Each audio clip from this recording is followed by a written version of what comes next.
नमस्कार. दीप न्यूज मध्ये आपलं हार्दिक स्वागत. सुरुवातीला एक नजर आजच्या घडामोडींवर.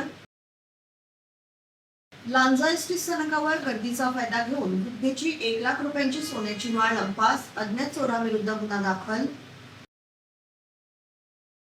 राजापुरात अल्पवयीन मुलीवर अत्याचार, संशयित युवकाला पोलीस कोठडी. चाकाळी येथे भावकीला शिवीगाळ करण्याचा जाब विचारताच हल्ला, तिघांविरुद्ध गुन्हा. बाळ माने पुन्हा भाजपच्या वाटेवर, मुंबईत वरिष्ठ नेत्यांसोबत बैठका सुरू. आणि भाजपा खेडतर्फे एक पेड मां के नाम पर्यावरण संवर्धनाचा संकल्प. आता पाहूया सविस्तर वृत्त.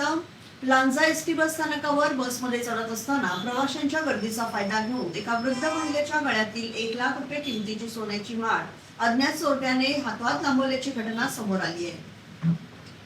या प्रकरणी लांजा पोलीस ठाण्यात अज्ञात चोरट्याविरुद्ध चोरीचा गुन्हा दाखल करण्यात आला आहे. याबाबत पोलिसांकडून मिळालेल्या माहितीनुसार लांजा तालुक्यातील रिंगणे हांदेवाडी येथे राहणाऱ्या श्रीमती जयश्री एकनाथ बने, वय वर्ष 75, या 19 मे 2026 रोजी दुपारी 2:15च्या सुमारास आपल्या रिंगणे गावी जाण्यासाठी लांजा एसटी बस स्थानकावर आल्या होत्या. त्या लांजा झरे या बसमध्ये चढत असताना बसमधील प्रवाशांच्या गर्दीचा फायदा घेत एका अज्ञात चोरट्याने त्यांच्या गळ्यातील गोल बारीक मण्यांची एक पदरी सोन्याची माळ अत्यंत चलाकीने काढून घेतली.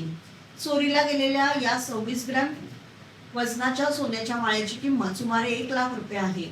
लांजा पोलिसांनी अज्ञात इसमाविरुद्ध भारतीय न्याय संहिता 2023 चे कलम 303(2) आणि गुन्हा रजिस्टर नंबर 116/2026 नुसार गुन्हा दाखल केला आहे.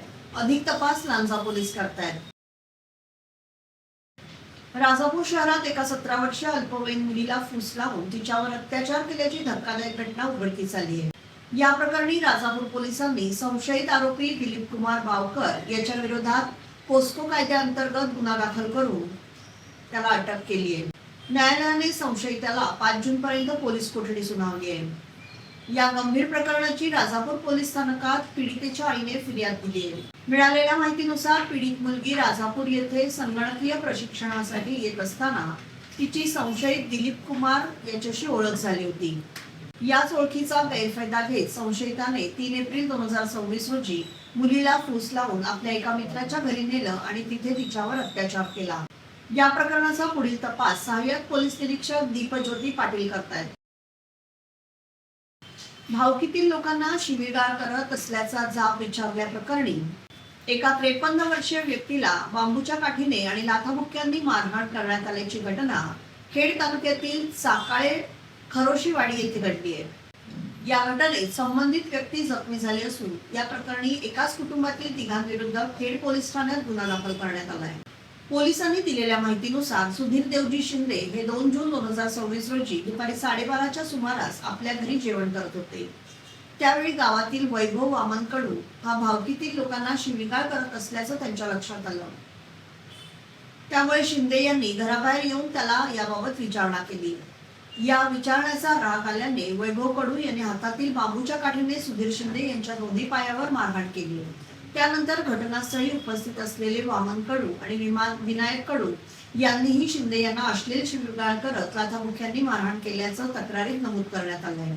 तसेच तिघांनी मिळून त्याला जीवे मारण्याची धमकी दिली. या प्रकरणी सुधीर शिंदे यांनी खेड पोलीस ठाण्यात तक्रार केली आहे. त्यानुसार 3 जून 2026 रोजी रात्री 1:30 वाजता वैभव कडू, वामन कडू आणि विनायक कडू यांच्या विरोधात भारतीय न्याय संहिता कलम 118(1), 115(2), 151(2), 352 व 3(5) अन्वये गुन्हा रजिस्टर करण्यात आला आहे. रायगड, रत्नागिरी, सिंधुदुर्ग स्थानिक प्राधिकरण मतदारसंघाच्या विधान परिषद निवडणुकीत उमेदवारी अर्ज मागे घेतल्यानंतर बाळ माने यांच्या पुढील राजकीय वाटचालीबाबत कोकणच्या राजकारणात जोरदार चर्चा रंगली आहे. मिळालेल्या माहितीनुसार बाळ माने हे मुंबईहून मंत्री नितेश राणे यांच्या विमानातून रत्नागिरीत आले होते. उमेदवारी अर्ज मागे घेतल्यानंतर ते पुन्हा राणे यांच्यासोबत त्याच विमानातून मुंबईला रवाना झाल्याचं सांगितलं जातंय. मुंबईत भाजपच्या वरिष्ठ नेत्यांसोबत बाळ माने यांच्या बैठका सुरू असल्याची माहिती राजकीय वर्तुळात चर्चिली जात असून आज रात्रीपर्यंत किंवा उद्या सकाळपर्यंत त्यांचा भाजपमध्ये अधिकृत प्रवेश होण्याची शक्यता वर्तवली जाते. रत्नागिरी जिल्ह्यातील राजकीय समीकरणे बदलण्याची तसेच मंत्री उदय सामंत यांना राजकीय शह देण्याच्या दृष्टीने भाजपच्या वरिष्ठ नेतृत्वाने आणि नितेश राणे यांनी स्वतः पुढाकार घेत बाळ माने यांचं मन वळवल्याची चर्चा आहे. यासोबतच ठाकरे गटाच्या शिवसेनेचे जिल्ह्यातील उरलेले अस्तित्व कमकुवत करण्याची रणनीतीही या राजकीय हालचालींमागे असल्याचं बोललं जातंय.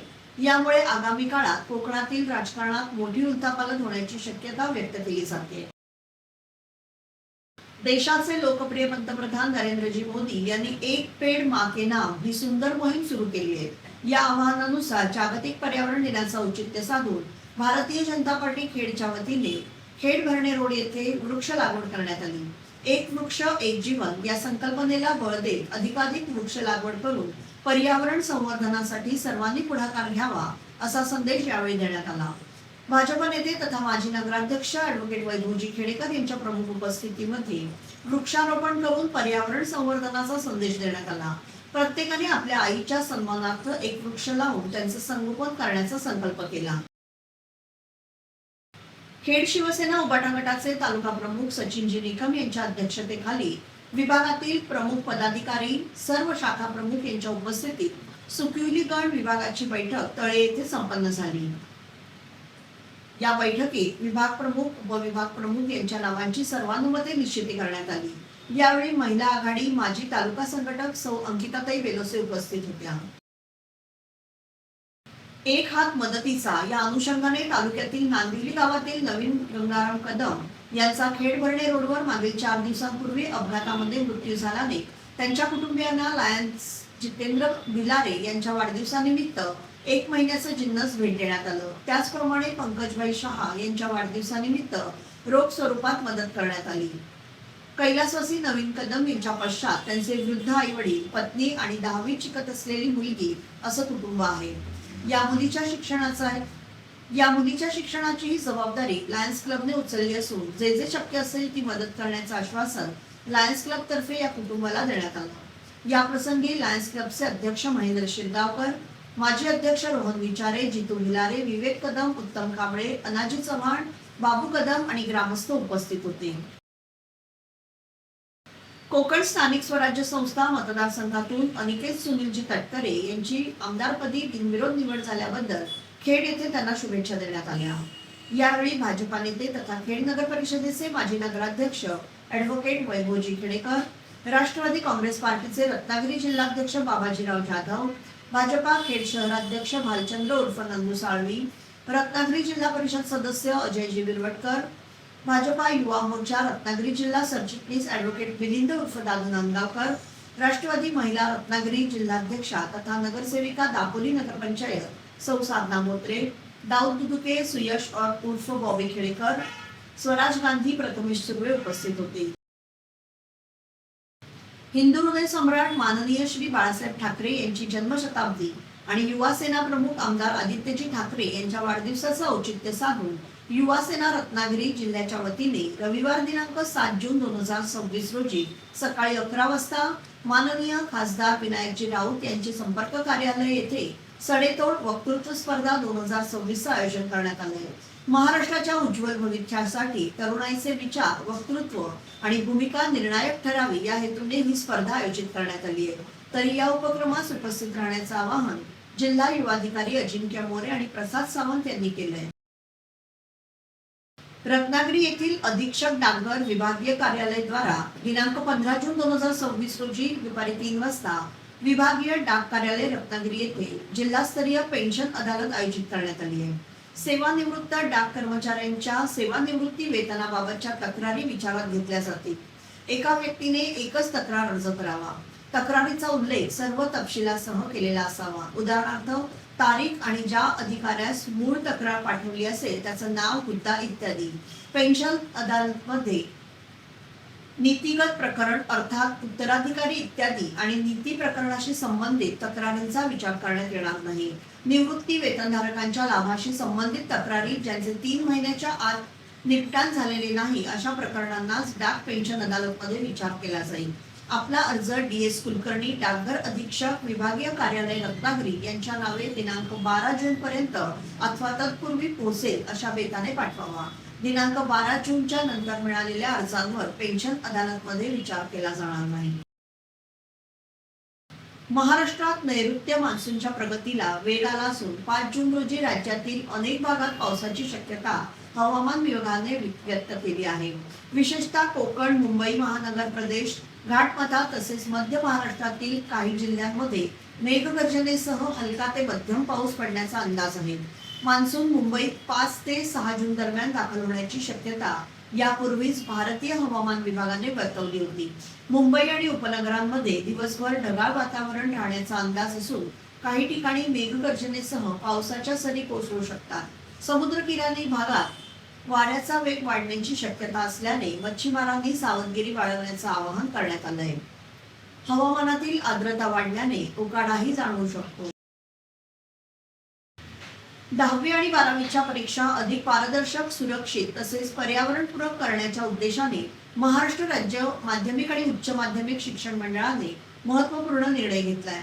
पुढील वर्षापासून बोर्डाच्या प्रश्नपत्रिका ऑनलाईन पद्धतीने परीक्षा केंद्रांवर पाठवण्यात येणार असून त्यासाठी आवश्यक डिजिटल सुविधा मंडळाकडून उपलब्ध करून दिल्या जाणार आहेत. महाराष्ट्र राज्य कनिष्ठ महाविद्यालयीन शिक्षक महासंघ आणि महाराष्ट्र राज्य माध्यमिक आणि उच्च माध्यमिक शिक्षण मंडळ यांच्यात राज्य मंडळाच्या मुख्य कार्यालयात झालेल्या संयुक्त सहविचार सभेत हा निर्णय घेण्यात आला आहे. बैठकीस राज्य मंडळाचे अध्यक्ष डॉक्टर त्रिगुण कुलकर्णी, सचिव डॉक्टर दीपक माळी, महासंघाचे अध्यक्ष डॉक्टर संजय शिंदे उपस्थित होते. गुहागर तालुक्यातील वरवेली मराठवाडी येथील रहिवासी परंतु मुंबई येथे सध्या वास्तव्यास असणारे सचिन गंगाधर विचारे यांची सुकन्या महाराष्ट्रातील 11 वर्षीय भारताची युवा गिर्यारोहक गृहीता सचिन विचारे हिने मिशन इंडिया समिट 16 राज्ये 16 शिखरे या ऐतिहासिक आणि प्रेरणादायी मोहिमेद्वारे अवघ्या 32 दिवसात भारतातील 16 राज्यांमधील 16 सर्वोच्च शिखरे यशस्वीरित्या सर करून एक अनोखा विक्रम प्रस्थापित केला आहे. गृहीता आपल्या अल्पवयात केलेल्या साहसी आणि पर्वतारोहण क्षेत्रातील असामान्य कामगिरीमुळे देशाचा अभिमान वाढवत आहे. गेल्या 4 वर्षांपासून ती सातत्याने विविध राष्ट्रीय आणि आंतरराष्ट्रीय पर्वत मोहिमा पूर्ण करत असून तिच्या जिद्द, चिकाटी आणि धाडसामुळे ती आज युवा पिढीसाठी प्रेरणास्थान बनली आहे. भारताच्या राजकारणात 10 जून रोजी एक महत्त्वाचा टप्पा नोंदवला जाणार आहे. पंतप्रधान नरेंद्र मोदी हे देशाचे पहिले पंतप्रधान जवाहरलाल नेहरू यांचा दीर्घकाळ टिकलेला विक्रम मागे टाकत भारतातील सर्वाधिक काळ कार्यरत असलेले निवडून आलेले पंतप्रधान ठरणार आहेत.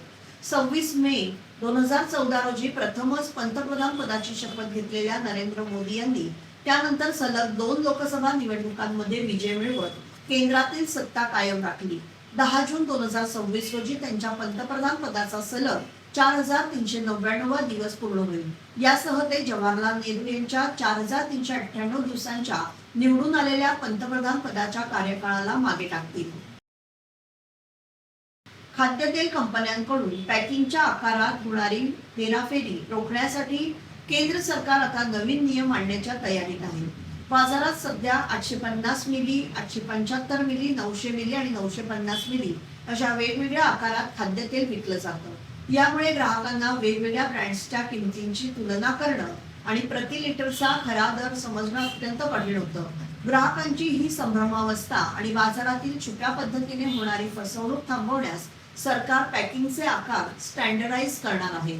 पुरी ऑइल मिल्सचे व्यवस्थापकीय संचालक विवेक पुरी यांनी या निर्णयाचं स्वागत केलं असून त्यामुळे बाजारात पारदर्शकता येईल आणि पॅकेजिंगच्या क्लुप्त्यांऐवजी केवळ शुद्धतेच्या आधारावर निरोगी स्पर्धा सुरू होईल असा विश्वास व्यक्त केला आहे. याबरोबरच हे बातमीपत्र संपलं. धन्यवाद.